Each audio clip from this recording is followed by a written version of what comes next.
পবিত্র কোরআন মাজিদে যেসব নবীদের নাম এসেছে সবাইকে আল্লাহ নাম ধরে ডেকেছেন এবং সবাইকে মানব জাতির হেদায়েতের জন্য পাঠিয়েছেন।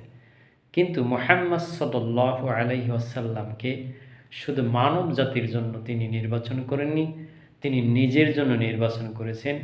তিনি তার হাবিব বলেছেন কোরআন মাজিদে, এবং আল্লাহ রাব্বুল আলামিন নিজেই সর্বদা নবী সাল্লাল্লাহু আলাইহি সাল্লামের শানে নবী সাল্লাল্লাহু আলাইহি সাল্লামের নামে দুরূদ এবং সালাম পেশ করে থাকেন আল্লাহ এবং ফেরেশতারা।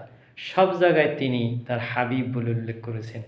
আমরা বিনা দরখাস্তে বিনা সহায় আল্লাহ রাব্বুল আলামিন আমাদেরকে মহান নবী সৈয়দুল মুরসালিন রহমাতুল লিল আলামিন মুহাম্মদ সাল্লাল্লাহু আলাইহি সাল্লামের উম্মত করে পৃথিবীতে প্রেরণ করেছেন, যিনি শুধু মানব জাতির নবী নয়, স্বয়ং আল্লাহ রাব্বুল আলামিন ফেরেশতাকুলের নবী।